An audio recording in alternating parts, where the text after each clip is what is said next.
Assalamualaikum warahmatullahi wabarakatuh. Salam sehat untuk kita semua. Perkenalkan, nama saya John Donovan Tambunan. Saya adalah mahasiswa Fakultas Ilmu Sosial Ilmu Politik, Prodi Ilmu Komunikasi dari Universitas Satya Negara Indonesia, Kampus Bekasi. Di sini saya membuat video ini sebagai tugas untuk ujian tengah semester mata kuliah Public Speaking dari dosen Pak Syahri Ramdhani, SIKOM MIKOM. Tema yang saya ambil di sini adalah kemitraan untuk mencapai tujuan. Pembangunan berkelanjutan merupakan konsep yang muncul sebagai respon terhadap tantangan lingkungan, sosial, dan ekonomi yang dihadapi dunia saat ini. Latar belakangnya meliputi meningkatnya isu seperti pemanasan global, penurunan biodiversitas, dan pencemaran yang telah memicu kesadaran akan perlunya pendekatan yang lebih berkelanjutan. Ketimpangan sosial dan ekonomi di berbagai negara menunjukkan perlunya pembangunan yang inklusif, di mana semua lapisan masyarakat dapat menikmati hasil pembangunan. Konferensi tingkat tinggi seperti KTT Bumi pada 1992 dan Agenda 2030 untuk pembangunan berkelanjutan telah mengarahkan perhatian dunia pada tujuan-tujuan pembangunan yang berkelanjutan. Pembangunan berkelanjutan dunia merujuk pada upaya global untuk mencapai keseimbangan antara pertumbuhan ekonomi, kesejahteraan sosial, dan perlindungan lingkungan. Konsep ini menjadi semakin penting mengingat tantangan global yang dihadapi. Utama pembangunan berkelanjutan mendorong pertumbuhan yang inklusif dan ramah lingkungan, memastikan akses yang adil terhadap sumber daya, pendidikan, dan layanan kesehatan, serta memperjuangkan hak asasi manusia. Kerangka Kerja Global atau SDGs (Sustainable Development Goals) ditetapkan oleh PBB pada 2015. 17 tujuan ini bertujuan untuk mengatasi berbagai tantangan global hingga tahun 2030.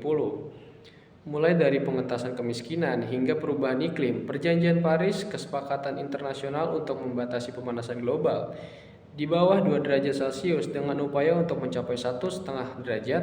Tantangan yang terjadi diantaranya kesenjangan ekonomi dan akses yang tidak merata terhadap sumber daya. Fenomena pembangunan berkelanjutan yang terjadi. Fenomena pembangunan berkelanjutan mencakup berbagai tren dan pergeseran dalam cara kita merencanakan dan melaksanakan pembangunan. Beberapa aspek utama yang menjadi perhatian dalam konteks ini adalah yang satu, kesadaran lingkungan yang meningkat. Masyarakat semakin menyadari dampak aktivitas manusia terhadap lingkungan, yang mendorong permintaan untuk praktik pembangunan yang lebih ramah lingkungan. Hal ini dalam meningkatnya dukungan untuk energi terbarukan dan pengurangan emisi. Yang kedua, inovasi teknologi hijau. Kemajuan teknologi seperti energi terbarukan atau solar seperti angin, pertanian berkelanjutan, dan teknologi efisiensi energi memungkinkan praktik yang lebih berkelanjutan. Selanjutnya, pendekatan berbasis komunitas. Partisipasi masyarakat lokal dalam memproses pengambilan keputusan menjadi semakin penting. Pendekatan ini memastikan bahwa proyek pembangunan memenuhi kebutuhan lokal dan meningkatkan keberlanjutan sosial. Yang selanjutnya adalah kebijakan global dan lokal.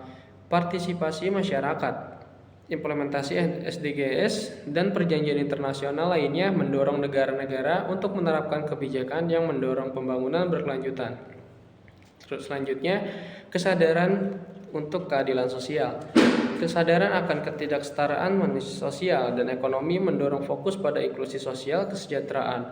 Pembangunan berkelanjutan kini sering dilihat sebagai cara untuk memastikan bahwa semua orang mendapatkan manfaat dari pertumbuhan ekonomi.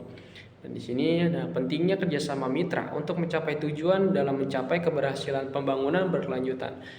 Pembangunan berkelanjutan memerlukan kerjasama yang solid antar berbagai mitra, termasuk pemerintah, sektor swasta, organisasi non-pemerintah atau LSM, dan masyarakat. Kerjasama ini bertujuan untuk mencapai tujuan pembangunan berkelanjutan secara efektif.